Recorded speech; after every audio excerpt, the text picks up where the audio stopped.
আপনি কি শুধু সেভ করার জন্য আমাকে বিয়ে করেছেন? এই চুপ কর। উফ, ছাড়ুন প্লিজ। আমার এসব ভালো লাগে না। তোর ভালো লাগা খারাপ লাগার কোনো মূল্য আমার কাছে নাই বলে রিমাকে বিছানায় শুইয়ে দিলাম।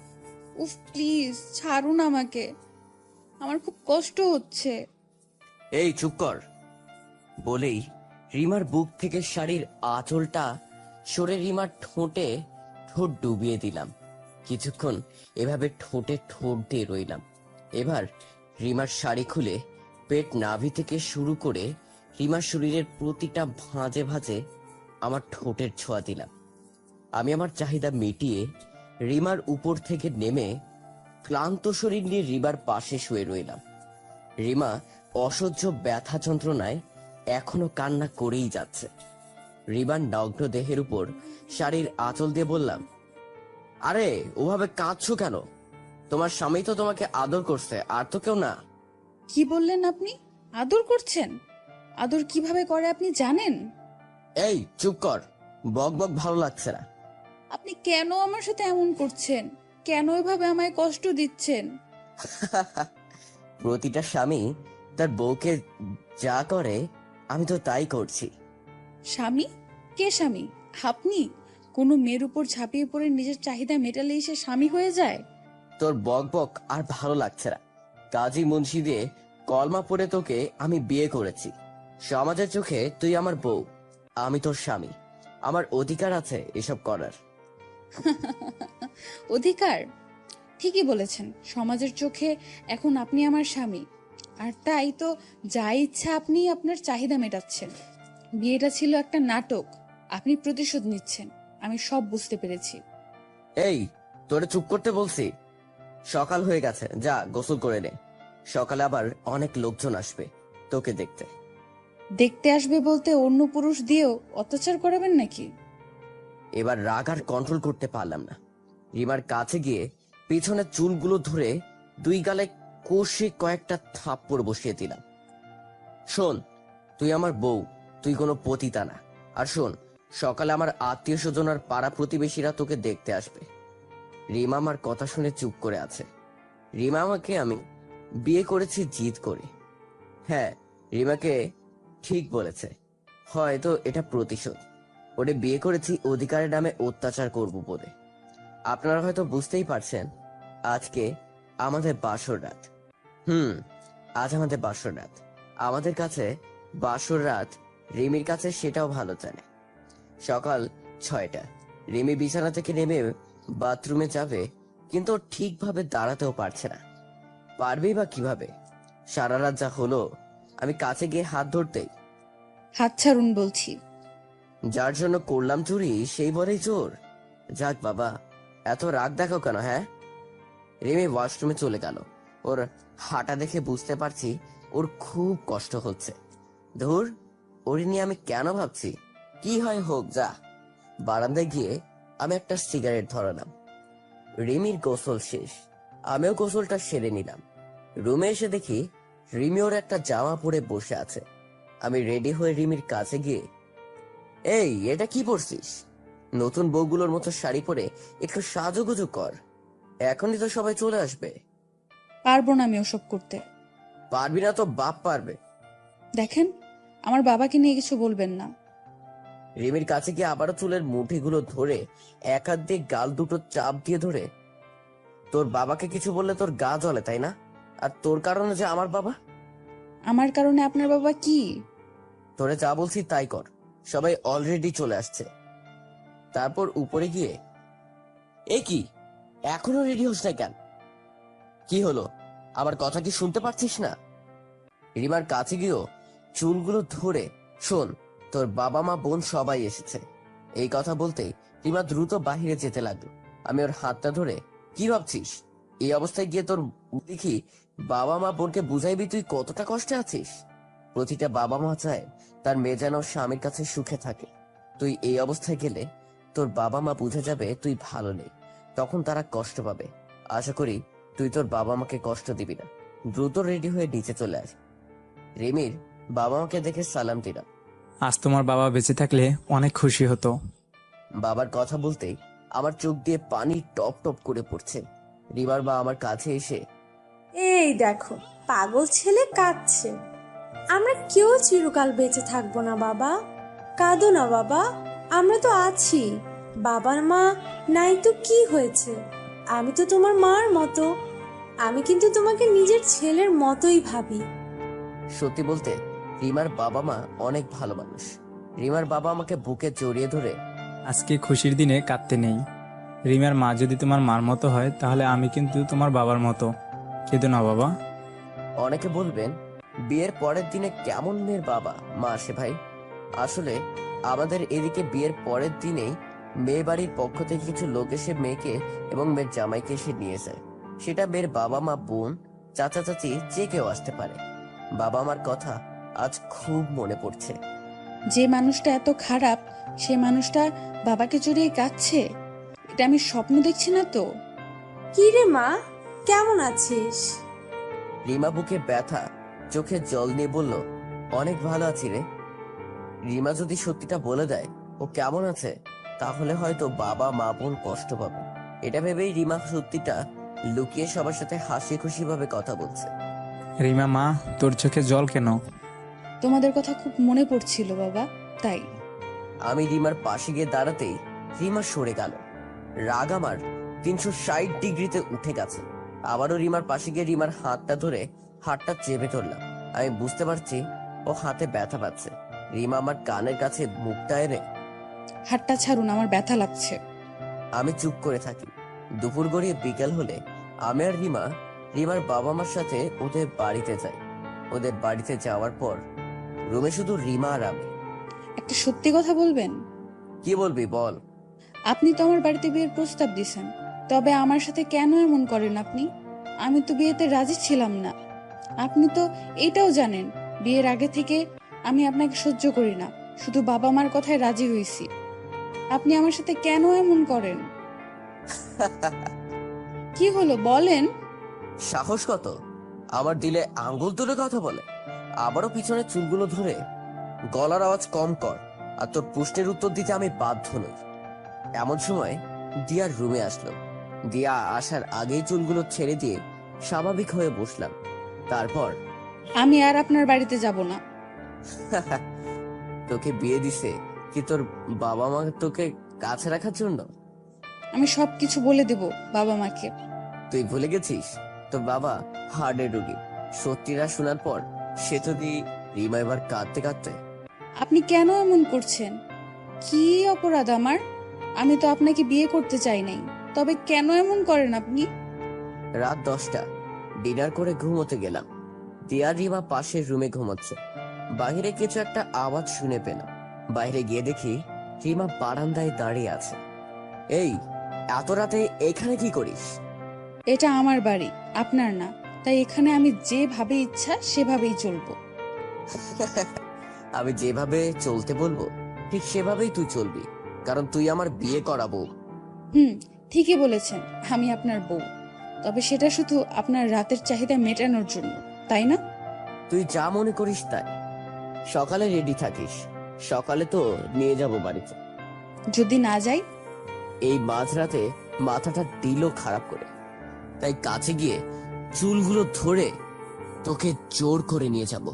কারো ক্ষমতা নেই আমাকে আটকে রাখার, কারণ তুই আমার বউ। আমার অধিকার আমি সব জায়গায় প্রয়োগ করতে পারবো। উফ, লাগছে আমার, ছাড়ুন। যা গিয়ে ঘুমা। রিমা কাঁদতে কাঁদতে রুমে গেল। বাবার কথা খুব মনে পড়ছে। জন্মের পর মাকে দেখি নাই, বাবাই আমার সব ছিল। বাবাকেও হারালাম। এই পৃথিবীতে আপন বলতে কেউ নাই আমার। রুমে গিয়ে বিছানায় গা দিতেই কখন যে ঘুমাইছি জানি না। সকাল 7টা, রিমা এসে ডাকছে। এই যে আপনার চা। এভাবে কেউ স্বামীকে ডাকে? একটু আদর করে ডাকতে পারিস না? এই উঠো, তোমার চা ঠান্ডা হয়ে গেল। চা নেবেন না ফালায় দিব? আমার কোনো ইচ্ছা ছিল না আপনাকে চা দেওয়ার, মা বলল তাই নিয়ে আসলাম। ও আচ্ছা, চাটা নিয়ে ফেলাই দিলাম। যা, এবার তুই নিজ হাতে চা বানিয়ে নিয়ে আয়। পারবো না। কি বললি? পারবো না চা বানাতে। সকাল সকাল রাগ আমার 360 ডিগ্রিতে আবারও উঠে গেল। বিছানা থেকে ডাইমা রিমার একটা হাত বাঁকা করে পিছনে ধরে, কি রে পারবি না? না। এবার হাতটা মুচড়ে ধরে, পারবি না? উফ, খুব ব্যথা লাগছে, ছাড়ুন প্লিজ। এবার হাতটা ছাড়লাম। শোন, তোর হাতের চা খাওয়ায় আমার অধিকার আছে, বুঝলি? হাতে খুব ব্যথা পেয়েছে, তাই কান্নার আওয়াজ না হলেও ওর চোখ দিয়ে টপ টপ করে পানি ছুটছে। তারপর রিমা রুম থেকে বাহির হয়ে গেল। আমিও চলে গেলাম ওয়াশরুমে। ওয়াশরুম থেকে বাহির হয়ে দেখি রিমা চা নিয়ে দাঁড়িয়ে আছে। এই, তোর চা কে খাবে? আপনি তো বললেন চা বানিয়ে আনতে। ও আচ্ছা, তাই নিজাতে চা বানিয়ে আনলি? হ্যাঁ, কারণ আপনার অধিকারের নামে অত্যাচার আমার সহ্য হয় না। তারপর নাস্তার টেবিলে রিমার দিকে তাকালাম। রিমা মাথা নিচু করে রুটিগুলো ছিঁড়ে যাচ্ছে, কিন্তু খাচ্ছে না। 10 মিনিট পর মানুষটা কত অদ্ভুত, বাবাকে জড়িয়ে ধরে কাঁদলো, আবার দিয়ার সাথে মজা করে হাসতেছে। তাহলে আমার সাথে এত খারাপ ব্যবহার করে কেন? মানলাম বিয়ের আগে আমি তার প্রপোজ একসেপ্ট করি নাই, তার বাবাকেও অপমান করেছি, সবশেষে তো আমি ওনার বউ হয়েছি। তারপরও আমার সাথে কেন এমন করে? কিসের রাগ আমার উপর? মানুষের জীবনে তো বিয়ে একবারই হয়, তবে কেন আমি এই মানুষটাকে স্বামী হিসেবে মেনে নিতে পারছি না? রিমা কি এমন ভাবছে বুঝতেছি না, নাকি আমার সাথে না যাওয়ার প্ল্যান করতেছে। যদি খারাপ মানুষটার সাথে আমি না যাই, তাহলে বাবা মা আমাকে প্রশ্ন করবে, কেন যাবি না? উত্তরে আমি কি বলবো? তুমি যতই প্ল্যান করো, আমি তোকে নিয়েই যাব। বাবা, আজকেই চলে যাবা? মা, আজকেই যাব। জানেন তো, বাবা মারা যাওয়ার পর বাবার ব্যবসার সবকিছু আমাকে দেখতে হচ্ছে। রিমার বাবা বলল বিয়ের কিছুদিন আগে নাকি তোমার বাবা মারা গেছে। 15/7/2020 তারিখে বাবা সন্ধ্যায় মারা গেছে। এ কি, এই তারিখেই তো ওনার বাবা আমার সাথে রাস্তায় কথা বলেছে। ওনার সাথে আমার সেই দিন খারাপ ব্যবহার করা ঠিক হয় নাই। আর আমি কি জানতাম নাকি সেদিন উনি মারা যাবে? কি রে রিমা, তুই কি কিছু ভাবতেছিস নাকি? না মা। তা বাবা, এখনই যাবা? কিছুই তো খাওয়া হলো না। হ্যাঁ মা, এখনই যাব। আর খাওয়ার কথা বলছেন, আবার যখনই মার কথা মনে পড়বে তখনই আপনার কাছে আসব। রিমাও জানবে না। ঠিক আছে বাবা, রিমাকেও নিয়ে যাও। একা মানুষ তুমি, ওর সাথে থাকলে তোমার ভালো লাগবে। মা, ও যদি আজ না যেতে যায় তো থাক কিছুদিন। কাছের মেয়ে, সত্যি বলতে ও আমার বোন, কাজের মেয়ে না। ওরে আমি বোন মনে করি। আছে তো ও, না হয় রান্না করে দিবে। না না, রিমাকে নিয়ে যাও। ও থাকতে তোমার বোন কেন কেন রান্না করবে? এই রিমা, যা, রেডি হয়ে নে। হ্যাঁ, আমি রেডি হচ্ছি। ওরে বাবা, এদিকে মেঘনা যাইতেই আমি তো ভাবছিলাম রিমা যেতেই চাইবে না। হ্যাঁ, আমি যাব। আর কারণটা আমাকে খুঁজে বের করতেই হবে। যে মানুষটা বাবা মা দিয়ার সাথে এত সুন্দর ব্যবহার করে কথা বলে, সে আমার সাথে কেন খারাপ আচরণ করে? তাছাড়া যে যতই খারাপ হোক না কেন, সে তো আমার স্বামী। তারপর খাওয়া দাওয়া করে রিমাকে নিয়ে বাড়িতে আসলাম। তারপর কি রে ঝুমা, একা একা খুব খারাপ লাগছিল তোর, তাই না? কাজের মেয়ে বললে ভুল হবে, আমি ওরে আমার নিজের বোন ভাবি। ভাইয়া, খুব খারাপ লাগছিল। তোকে যে বললাম চল, আমাদের সাথে গেলি না তো। আচ্ছা ভাইয়া, আমি চা করে আনি। এই দাঁড়া, তুই কেন চা বানাবি? তুই যা ঘুমা, এখন তো তোর ভাবি আছে, তাই না? আচ্ছা, ভাবি কি ভাইয়া আমাকে ভুলে গেলা? না রে, তোকে কি আমি ভুলতে পারি? তুই তো আমার বোন। আচ্ছা ভাইয়া, তাহলে আমি ঘুমাই। ভাবি, ভাইয়ার চা খাওয়ার সময় হয়েছে, দাও। তুমি যাও। কি হলো, এখনো দাঁড়িয়ে আছিস কেন? ঝুমা কি বললো শুনিস নাই? কিছুক্ষণ পর এই যে চা। চাটা নিয়ে এক চুমু দিতেই মেজাজ খারাপ হয়ে গেল। চিনির বস্তা রিয়ায় রাখছে কাপে। রাগে গরম চাগুলো রিমার পায়ে ঢেলে দিলাম। রিমা গলা কাটা মুরগিগুলোর মতো ছটফট করছে। রিমার কান্নার আওয়াজ শুনে ঝুমা দৌড়ে এলো। ভাইয়া, তুমি এ কি করেছো? তুই এখান থেকে যা। চুপ, তুমি কথা বলবা না। ঝুমাও আমায় নিজের ভাই মনে করে। এই পৃথিবীতে আমি ছাড়া ওর কেউ নাই, তাই ওর রাগ অভিমান সবকিছু আমার সাথে করে। দেখলেন তো কিভাবে ধমক দিল আমাকে? ঝুমা, যা বলছি। আমি তোমাকে চুপ করতে বলছি, চুপ থাকো। ঝুমার বয়স 14 বছর, ও ক্লাস 8-এ পড়ে। ঝুমা আমাকে ধমক দিয়ে রিমাকে ওর রুমে নিয়ে গেল। ভাবি, এখানে বসো, আমি মলম নিয়ে আসি।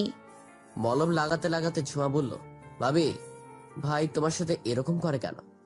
জানি না রে বোন, কিছু ঘন্টা আগে আমি ওনাকে স্বামী মানতে পারি নাই, কিন্তু এখন আমি তাকে মন থেকে স্বামী মানি। বিয়ের আগে আমাকে উনি প্রপোজ করেছিল, আমি তখন ওনার সাথে অনেক খারাপ আচরণ করেছি। তার কিছুদিন পর ওনার বাবাকে পাঠিয়েছিল, ওনার সাথেও খারাপ আচরণ করি। তার কিছুদিন পর আমার বাড়িতে বিয়ের প্রস্তাব দেয়। প্রথমে রাজি ছিলাম না, বাবা মার জোরে পড়ে রাজি হয়ে যাই। উনি কি সেই অপমানের প্রতিশোধ নিচ্ছে আমার সাথে, নাকি অন্য কোনো কারণ আছে? আমি জানি ভাবি, তবে ভাই অনেক ভালো। আমার যখন 6 বছর, তখন বাবা মা অ্যাক্সিডেন্টে মারা যায়। আমি রাস্তায় রাস্তায় ঘুরে বেড়াইছিলাম। ভাইয়া আমাকে রাস্তা থেকে এনে নিজের বোনের মতো আদর করে বড় করেছেন। এই দেখো পাগলি মেয়ে কাঁদে, এভাবে কাঁদলে কিন্তু আমি কথা বলবো না। হুম আচ্ছা, কাঁদবো না। হুম কাঁদলে তোমাকে বিয়ে দিয়ে দেব। যাও, তুমি পচা ভাবি। আচ্ছা, জন্ম মৃত্যু সবই তো আল্লাহর হাতে, তবে কেন আমি বাবার মৃত্যুর জন্য রিমাকে দায়ী করে ওরে কষ্ট দিচ্ছি? না, ওর কারণে বাবা মারা গেছে, ওর অপমান বাবা সহ্য করতে পারে নাই, যার কারণে বাবা হার্ট প্রবলেমে মারা যায়। বাবার আগে থেকেই হার্ট প্রবলেম ছিল। ডাক্তার বলছিল বাবাকে যেন কেউ উত্তেজিত না করে, তাকে যেন কেউ অপমানজনক কথা না বলে। আমি ভাইকে বলবো, ভাই কেন তোমার সাথে এমন করে। না, তুমি কিছু বলবা না, আমি নিজেই বলবো। আচ্ছা তুমি ঘুমাও, আমি যাই। আচ্ছা। আজ বিয়ের 7 দিন হয়ে গেল। এই 7 দিনে রিমার উপর অনেক নির্যাতন করছি। রিমা কোনো প্রতিবাদ করে নাই, নীরবে সব শুয়ে গেছে। এই যে শুনছো, ঝুমাকে নিয়ে একটু শপিং এ যাব, তুমি যাবে আমাদের সাথে? এই, তোরে কতদিন বলবো আমাকে তুমি করে বলবি না? স্বামীকে কি তাহলে দুলাভাই বলে ডাকবো? মজা নিচ্ছিস আমার সাথে? মজা কেমনে নেয়? এমন সময় ঝুমা এসে, ভাবি, আমি রেডি। ভাইয়া, তুমি যাবা না? না তোরা চা। আর শোন, এদিকে আয়, ধর এই টাকাগুলো নে, শপিং করে তাড়াতাড়ি ফিরবি। উফ, এসব আমাকে কেন দিচ্ছ? ভাবিকে দাও। দিয়ার রিমা শপিং এ যাওয়ার পর বাড়িটা কেমন ফাঁকা ফাঁকা লাগছে, কিচ্ছু ভালো লাগছে না। রুমে গিয়ে ডায়েরিটা হাতে নিয়ে লিখতে শুরু করলাম। রিমা, তোমার পিছে অনেকদিন ঘোরার পর যেদিন তোমায় প্রপোজ করলাম, সেদিন তুমি বলেছিলে আমি নাকি বকাটে খারাপ ছেলে। তোমার কাছে আমি খারাপ বকাটে এই কারণে হয়েছি, তুমি আমায় যেখানে দেখছো 4-5 জন ছেলে সহ দেখেছো। তুমি কেন প্রতিটা মেয়ে এমন ভাবাটা স্বাভাবিক, কারণ এরকম আড্ডাবাজ ছেলেদেরকে সব মেয়ে খারাপ আর বকাটে ভাবে। কিন্তু মেয়েরা এটা জানে না যে সব আড্ডাবাজ ছেলে বকাটে আর খারাপ হয় না। তুমি আমাকে সেদিন অ্যাকসেপ্ট না করে বকাটে আর খারাপ ছেলে বলেছো। তোমার চোখে সেদিন দেখেছি শুধু আমার প্রতি ঘৃণা। জানো রিমা, সেদিন আমি একটুও মন খারাপ করি নাই, কারণ আমি জানি ঘৃণা থেকে ভালোবাসার সৃষ্টি হয়। কিন্তু না, আমার ধারণা ভুল, তুমি শুধু ঘৃণাই করে গেলে। জানো রিমা, তোমাকে এতটাই ভালোবেসেছিলাম যে তোমাকে অন্য কারোর সাথে শেয়ার করা তো দূরে থাক, এটা ভাবতেই আমার কষ্ট হতো। জানো রিমা, জন্মের পর থেকে আমি আমার মাকে দেখি নাই। আমাকে জন্ম দিতে কি আমার মা মারা গেছে। এই দুনিয়ায় বাবা ছাড়া আমার আর কেউ ছিল না, তাই বাবাকে এসে তোমার কথা বলি। বাবা আমাকে বলছিল, বাবা চিন্তা করিস না, আমি ওই মেয়ের সাথে কথা বলবো। তারপর আমি তোমাকে দেখে দিয়ে আড়ালে লুকিয়েছিলাম। তারপর তুমি কি করলে? আবার বাবাকে বললে বাবা যেমন তার ছেলেও তেমন। তার মানে আমার বাবা খারাপ বকাটে, তাই আমিও খারাপ বকাটে হইছি। বিশ্বাস করো রিমা, আমি আমার কেউ খারাপ ছিল না। জানো রিমা, তোমার এই কথাগুলো আমার বাবাকে খুব আঘাত করেছিল, যার কারণে আমার বাবা ওখানেই বুক ধরে পড়ে যায়। জানো রিমা, আমার বাবার না হার্ট প্রবলেম ছিল, যার কারণে বাবা তোমার কথাগুলো সামান্য আঘাতটুকু সহ্য করতে পারে নাই। আর তুমি এতটাই পাষাণ যে পিছন ফিরে একবারও তাকাও নেই। হাসপাতালে নিতেই পারি নাই বাবাকে। বাস রাস্তায় বাবা মারা যায়। তোমাকে আমি যতটা ভালোবেসেছিলাম, বাবা মারা যাওয়ার পর তার চেয়ে বেশি তোমাকে ঘৃণা করতে শুরু করি। তার কিছুদিন পর তোমার বাবার সাথে আমি কথা বলি, তোমার আর আমার বিয়ের কথা। তোমার বাবা আমার ব্যাপারে খোঁজ খবর নিয়ে আমাকে হ্যাঁ বলে দেয়।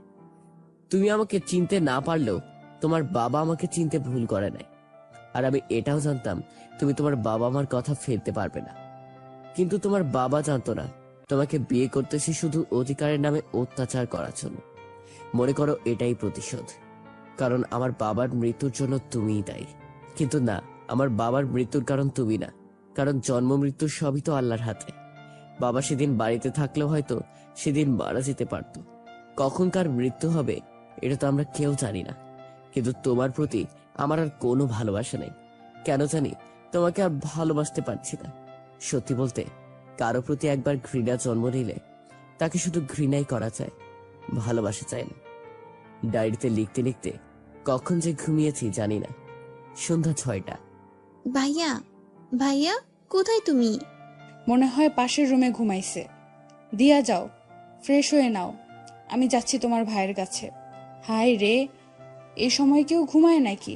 পাশে দেখছি ডায়েরিও আছে। ডায়েরিটা খুলে পড়তে লাগলাম। সম্পূর্ণ লেখাটা পড়ার পর আমি আর চোখের পানি আটকে রাখতে পারছিলাম না। নিজেকে খুব অপরাধী মনে হচ্ছে। আঙ্কেলের সাথে সেদিন অমন ব্যবহার করাটা আমার ঠিক হয় নাই। ইচ্ছা করছে নিজেকে শেষ করে দেই। আমার একটা ভুলের জন্য ওর বাবা আজ দুনিয়ায় নেই। যে মানুষটা আমাকে পাগলের মতো ভালোবাসতো সেও আজ আমাকে ঘৃণা করে। সব কিছু ভুলে গিয়ে তাকে আপন করে নিতে না নিতেই আমি তাকে হারালাম। আমি কি পারবো তাকে ভালোবাসা দিয়ে আমার প্রতি তার ভালোবাসা জন্মাতে? ডায়েরিটা যেমন ছিল তেমনি রাখলাম। এই যে শুনছো, আরে ওঠো। রিমার ডাকে ঘুম ভেঙে গেল। দ্রুত ডায়েরিটা হাতে নিলাম। কি হলো, এভাবে রাখছেন কেন? সরি, দিয়াকে নিয়ে আমাদের বাড়িতে গেছিলাম, তাই লেট হলো। তো সরি বলার কি আছে? আপনার যেমন ইচ্ছা সেভাবে চলতে পারেন, আমি বাধা দিব না। বাবা, তুই থেকে এখন আপনি করে বলছো কেন? আপনি জানতো এখান থেকে? ভালো লাগছে না। না, যাব না, কারণ আমি তোমার বউ। রিয়ানের পাশে বুকে মাথা দিয়ে অছরে কাঁদতে লাগলাম। এই মেয়েটার আবার কি হলো? আমাকে জড়িয়ে ধরে এভাবে কাঁদছে কেন? আজব তো, আমি কি কিছু বলছি? এভাবে কাঁদছেন কেন? দিয়ার রুমে ঢুকে সরি সরি ভাবি, না বলে রুমে ঢুকে পড়েছি। রিমার চোখের পানি মুছে তাতে কি হয়েছে? তুমি তো আমার বোন। ভাবি, তুমি কাঁদছো কেন? ভাই কি আবার তোমার গায়ে হাত তুলছে? আরে না, ও কিছু না। সত্যিটা বলো, তারপর দেখো আমি ভাইকে কি করি। আজব তো, আমি তো নিজেই জানি না উনি কেন কাঁদছে। ভাইয়া, এই দেখো তোমার জন্য নীল পাঞ্জাবি আনছি। অনেক সুন্দর হয়েছে। আমার বোনের পছন্দ কখনো খারাপ হতেই পারে না। না ভাইয়া, এটা ভাবি পছন্দ করে নিছে তোমার জন্য। দিয়ার কথা শুনে রিমার মুখের দিকে তাকালাম। খুব বাজে দেখতে পাঞ্জাবিটা, তাই না? আরে না, নীল পাঞ্জাবি আমার খুব ভালো লাগে। বাবা সব সময় আমার নীল পাঞ্জাবি কিনে দিত। ও, ভাবি, রাত প্রায় হয়ে গেছে, রান্না করব চলো। তার আগে তোমার ভাইয়াকে রুটি আর ডিম ভাইজা দিই, চলো। উফ, রাতে রুটি খাবো না ভাবি, প্লিজ। আরে বোকা, ভাতে খাবো রাতে। দেখছো না তোমার ভাই সকালে খাইছে আর এখনো না খেয়ে আছে। কয়েকটা রুটি বানিয়ে দিই। চলো। দিয়া তুমি যাও, আমি আসতেছি। এই যে শুনছো, এবার উঠে ফ্রেশ হয়ে নাও। আপনি জানতো এখান থেকে? তুমি ঠিকই বলছো। যাকে একবার ঘৃণা করা যায় তাকে আর ভালোবাসা যায় না, কিন্তু আমার ক্ষেত্রে তার উল্টো হয়েছে। তোমাকে ঘৃণা করতে করতে কখন যে ভালোবেসেছি তা নিজেও জানি না। মানে ঠিক বুঝলাম না। কিছু না, যাও ফ্রেশ হয়ে নাও। আমি রান্নাঘরে গেলাম। আমার প্রতি রিমার হঠাৎ এত ভালোবাসা জাগলো কেন? রিমি কি ডায়েরিটা পড়ছে? তারপর ফ্রেশ হয়ে আমি রুমে বসে আছি। ভাইয়া, হুম। নাও খেয়ে নাও। হ্যাঁ। দরজার দিকে তাকিয়ে কি দেখছো? কিছু না। বুঝছি, ভাবি কি খুঁজতেছো? বেশি বকবক করো তুমি। দাও রুটি দাও। ভাবি ছাদে গেছে, আমাকে বললো এগুলো নিয়ে যাও, আমি আসতেছি। আমি কি শুনতে চাইছি সে কোথায় গেছে? বসো এখানে, রুটি খাও। না, ভাবি আর আমি একসাথে খাবো। আমি হালকা ডিনার করে বাহিরে গেলাম। চাঁদনি, রাত রাস্তায় একা ঘুরতে ভালোই লাগছে। রাত 11টা। না, এবার চলে যাই। দরজা নক করে, দিয়া, এই টুকটুকি, দরজা খুলে দাও। আমি যত রাতেই আসি না কেন, দরজা নক করতেই দিয়া দরজা খুলে দেয়। কিন্তু আজ দরজা খুলে দিল রিমা। এ কি, আপনি কেন? দিয়া কই? ও ঘুমাইছে। ও। তারপর ওয়াশরুমে গেলাম। ওয়াশরুম থেকে বাহির হয়ে রুমে এসে শুয়ে পড়লাম। এ কি, খাবা না? তুমি শুয়ে পড়লা যে? আপনার কি আর কোনো কাজ নাই? না, সব কাজ শেষ। তো বক বক না করে ঘুমালে ঘুমান, না হলে কোথায় যাবেন যান? রিমা কিছু না বলে রুম থেকে বেরিয়ে গেল। আমি শুয়ে আছি, রাত 1টা। রিমা তো আসলো না। মেয়েটা কই গেল? দিয়ার কাছে গিয়ে ঘুমাইলো নাকি? না, দিয়ার কাছে গেলে তো দিয়া আমার কাছে বক বক শুরু করে দিত। ভাবিকে কি বলছো, বকা দিছো নাকি ইত্যাদি। ধুর, কই যায়। যাক, তাতে আমার কি, 1:30। না, উঠে দেখি কই গেল। রিমাকে খুঁজলাম, কোথাও পাইলাম না। দিয়ার রুমে গেলাম, রুমের দরজা খোলা। দিয়ার পাশে গিয়ে বসলাম। দিয়ার কথা ভাবছি, পিছে একটা মেয়ে নিয়ে আসলাম। ধীরে ধীরে অনেক বড় হয়ে গেল। দিয়ার মাথায় হাত দিতেই, ভাইয়া, তুমি ঘুমাও নাই? ঘুমাচ্ছে না রে। বুঝছি, ভাবির সাথে আবার ঝগড়া লাগাইছো। আরে না। দাঁড়াও, আমি ভাবির কাছে যাই, গেলেই বুঝবো। দিয়া, ও ঘুমাচ্ছে। আর সত্যি বলছি, আমি ঝগড়া করি না। সত্যি বলো। সত্যি সত্যি সত্যি। হয়েছে? হইছে, এবার যাও ঘুমাও। দিয়াকে সত্যিটা না বলেই চলে আসলাম। মেয়েটা যে কই গেল এত রাতে, ধুর, ভাল লাগে না। ছাদে যাইতে কারো কান্নার আওয়াজ পাইলাম। চাঁদের আলো স্পষ্ট বোঝা যাচ্ছে ওটা রিমা দাঁড়িয়ে আছে। কিন্তু এখানেও কাঁদছে কেন? আমি তো কাদার মতো কিছু বলিনি। কাছে গিয়ে, এত রাতে এখানে কি করছেন আপনি? রিমার চোখের পানি। না, কিছু না, ভালো লাগছিল না তাই। অনেক রাত হয়েছে, গিয়ে ঘুমা। রিমা চলে গেল। আমি দাঁড়িয়ে আছি। রিমা এখানে এসে কাঁদছে কেন? ও কি তাহলে আমার লেখা ডায়েরিটা পড়ছে? ও কি নিজেকে অপরাধী ভাবছে? কিন্তু ওর প্রতি তো আমার আর কোনো অভিযোগ নাই। বাবার মৃত্যুতেও রিমার হাত নেই। কিন্তু রিমাকে আমি আগের মতো ভালোবাসতে পারছি না। কেন পারছি না তা আমি নিজেও জানি না। তারপর রুমে এসে, এই যে শুনছেন, হুম। রাতে খেয়েছেন? না। মানে কি, আমি কি আপনাকে ভাত খাইতে বারণ করেছি?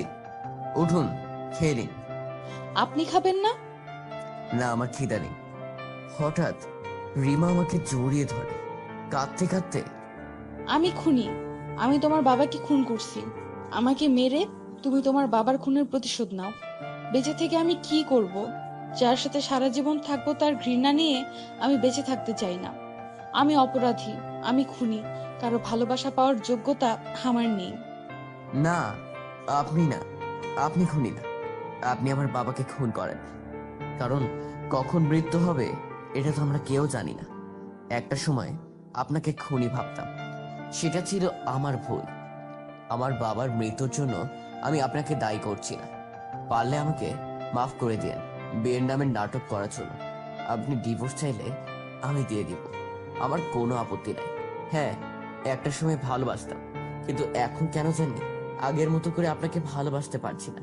আর যাকে ভালোবাসতে পারবো না তার সাথে কিভাবে সংসার করব বলেন? আপনি কেন আমার অবহেলা সহ্য করবেন? তার চেয়ে ভালো হবে আমাকে তালাক দিলে। রিমা কাঁদতে কাঁদতে, দয়া করে আমাকে তাড়িয়ে দিও না। আমি তোমার বাড়িতে দাসী হয়ে থাকবো, তারপরও আমাকে তাড়িয়ে দিও না। মেয়েদের বিয়ে একবারই হয়। ঘৃণা থেকে যদি আমি তোমাকে ভালোবাসতে পারি, তবে তুমি কেন পারছো না আমাকে ভালোবাসতে? যাকে দেখার জন্য ঘন্টার পর ঘন্টা রোদে দাঁড়িয়েছিলে, সে আজ এত কাছে থেকেও কেন তার দিকে তাকাচ্ছ না? এত অভিমান তোমার? দিয়া দরজার পাশে দাঁড়িয়ে আমার কথাগুলো শুনছিল। দিয়ার চোখে পানি ছলছল করছে। দিয়া, তুমি এখনো ঘুমাও নাই? দিয়া কাঁদতে কাঁদতে রিমাকে জড়িয়ে ধরে। ভাইয়া, ভাবিকে তাড়িয়ে দিও না। ভাবি খুব ভালো, ভাবি তোমাকে অনেক ভালোবাসে। ভাইয়া, যখন বুঝতেই পারছো ভাবি বাবার মৃত্যুর কারণ না, তবে কেন ভাবিকে তাড়িয়ে দিতে চাইছো? ভাবিকে তো তুমি খুব ভালোবাসতে। এত অভিমান ভাইয়া তোমার? আমি ভাবিকে কোথাও যেতে দিব না। রিমার দিয়া দুজন জড়িয়ে ধরে কাঁদছে। আমি কি বলবো বুঝতে পারছি না। রিমা চোখের পানি মুছে, দিয়া আমি কোথাও যাব না, এখানেই থাকবো। আমি তোমাকে কোথাও যেতে দিব না ভাবি। দিয়া আমার কাছে এসে, ও ভাইয়া, তুমি তো আমাকে রাস্তা থেকে তুলে এনে বাড়িতে জায়গা দিছো, ভাইয়ার ভালোবাসা দিছো, তবে কেন বিয়ে করা বউকে তুমি তাড়িয়ে দিচ্ছ? আমি তো তোমার রক্তের কেউ না, ভাবি তো বিয়ে করা বউ। ভাইয়া, তুমি ভাবির সাথে অভিমান করেছো। এই অভিমান আর রাগের দেয়ালটা যখন ভেঙে যাবে, তখন তুমি ভাবিকে দেখার জন্য ছটফট করবে। প্লিজ ভাইয়া, ভাবিকে তাড়িয়ে দিও না।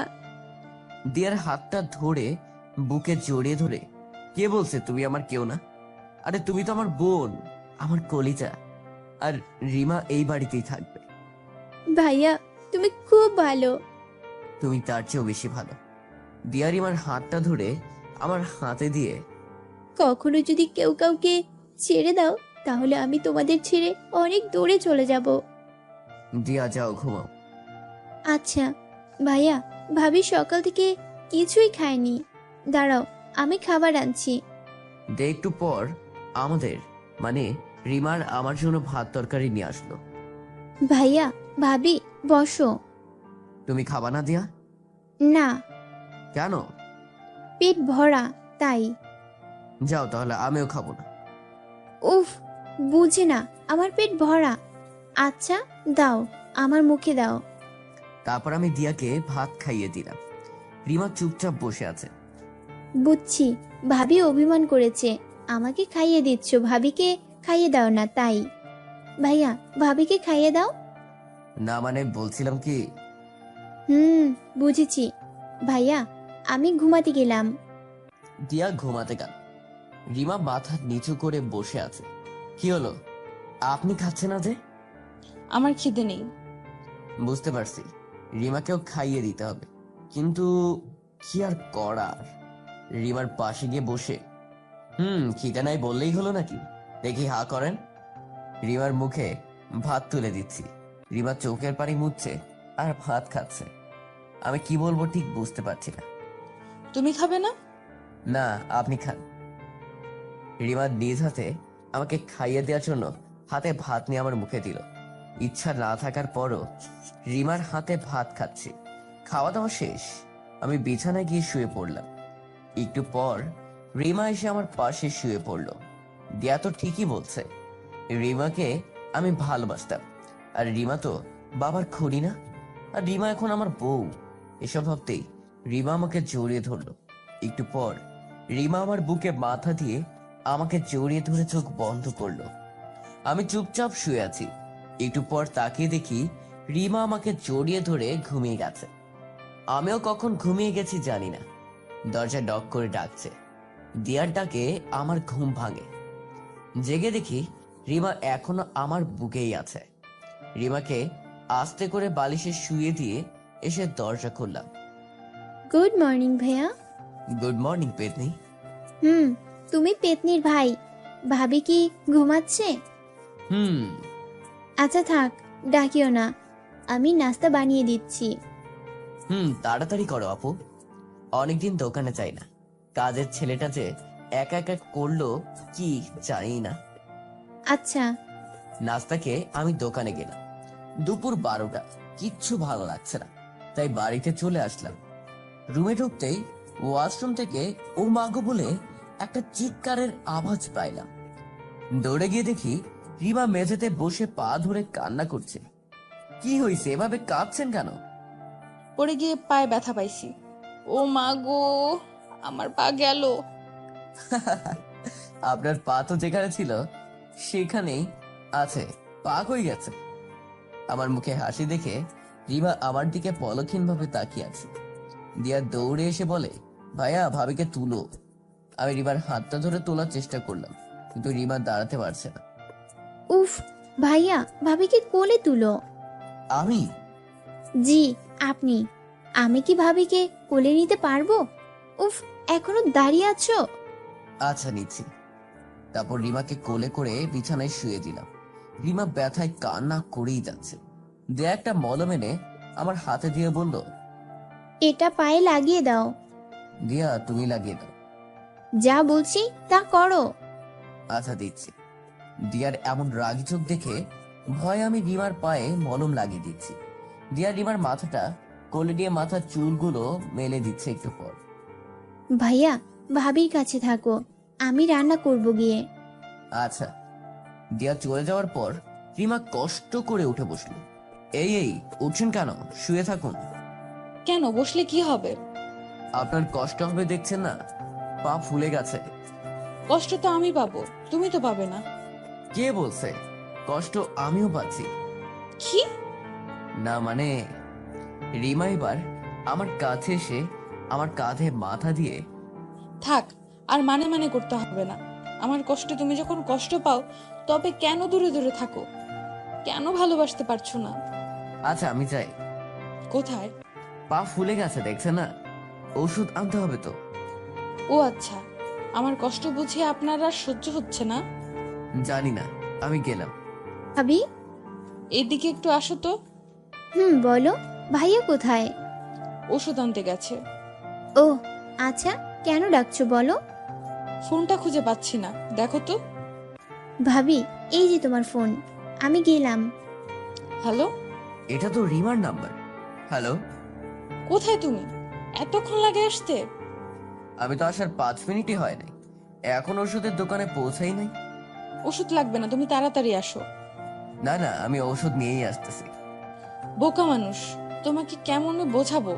তোমাকে এখন 1 মিনিট না দেখলে মনে হয় 1000 মিনিট দেখি নাই। উঠে ধীরে ধীরে দিয়ার কাছে গেলাম।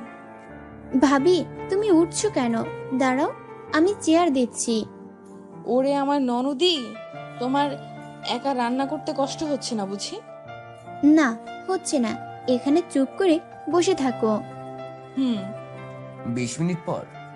কোথায় আপনি? রুমে নাই কেন? ভাইয়া, ভাবি এখানে। আমি রান্নাঘরে গেলাম। এই যে আপনার ওষুধ, আর এই মলমটাও লাগাতে বলছে। আচ্ছা ভাইয়া, তুমি ভাবিকে নিয়ে রুমে যাও, আমি খাবার নিয়ে আসতেছি। আমি? হ্যাঁ, তুমি ভাবির হাতটা ধরে রুমে নিয়ে যাও। কি আর করার, রিমার হাত ধরে রুমে নিয়ে আসলাম। একটু পর, এই যে তোমাদের খাবার। ভাইয়া, তাড়াতাড়ি খেয়ে নাও, তুমি তো আবার দোকানে যাবে। ও হ্যাঁ, দাও তাড়াতাড়ি দাও। ভাত খাওয়া শেষ, দিয়া ফ্রেশ হতে গেছে। আমি রুম থেকে বের হব এমন সময়, বলছিলাম কি, আজকে না গেলে হয় না? কেন? না কিছু না, এমনি বললাম। ও আচ্ছা, আমি গেলাম। কিছুক্ষণ পর, ভাবি, কি হয়েছে? তোমার মন খারাপ কেন? ভাই বকা দিছে আবার? না, দিয়া তোমার ভাই হয়তো আমাকে কোনোদিন আর ভালোবাসবে না। কে বলেছে? ভাই তোমাকে অনেক ভালোবাসে। দেখলে না কত দ্রুত ওষুধ এনে দিল, তোমাকে কোলে করে বিছানায় আনলো। আমি বললাম আজ আর দোকানে যেও না, থাকো। আমার কথা না শুনে চলে গেল। 10 মিনিট পর, না আজ আর দোকানে যাব না। কেন জানি বারবার রিমার কথা মনে পড়ছে। দিয়া। ভাইয়া, তুমি আসছো, ভালোই হয়েছে। কেন? ভাবি তোমাকে যেতে বারণ করেছিল, তাও গেছো। এই দেখো, ওষুধ না খেয়ে সাদি গিয়ে অভিমান করে দাঁড়িয়ে আছে। ও আবার বলছি ও, যাও ছাদে গিয়ে ভাবির অভিমান ভাঙাও। দিয়ার আদেশে ছাদে গেলাম। রিমা পলকহীন ভাবে আকাশের দিকে তাকিয়ে আছে। আমি কাছে গিয়ে গলার আওয়াজ করলাম। রিমা পিছনে তাকিয়ে ওখান থেকে সরে আর একটু দূরে গিয়ে দাঁড়ালো। বুঝতে পারছি মেয়েটা অনেক অভিমান করেছে। আমি আবারও কাছে গিয়ে, আমি আসছি তো, দোকানে যাই নাই। কথা বলছেন না যে? কথা বলবেন না? প্রবলেম কি? হ্যাঁ, আমাকে একা থাকতে দিন, যান এখান থেকে। আচ্ছা। আমি কোনো আর কথা না বলে হাঁটতে লাগলাম। পেছন থেকে, দাঁড়াও, জি? আমার দিকে তাকাও। আচ্ছা। ভুলতে পারছো আমাকে? ভুলার কখনো চেষ্টা করি নাই। একবার চেষ্টা করেই দেখো না কেন? তাহলে কি হবে? মাথা ফেটে ফেলাবো তোমার। আর আমি কি বসে বসে আঙ্গুল চুষবো? না, তুমি চুষবে শয়তান। বলে রিমাকে জড়িয়ে ধরলাম। উফ মাগো, আবার কি হলো? ব্যথা পাইছি পায়ে। ও সরি সরি। যাও, তুমি শুধু আমাকে কষ্ট দাও। আর কষ্ট দিব না, তাহলে আদর দিব। কখন? রাতে। কি আবার অত্যাচার? লেখক বা লেখিকা কখনো চায় না যে তার গল্পটা শেষ হয়ে যাক, কিন্তু গল্প নিজে থেকে শেষ হয়ে যায়, তখন আর রাইটারের কিছু করার থাকে না। যাই হোক, আমি লেখক বা কবি নই, শখ করে লিখি।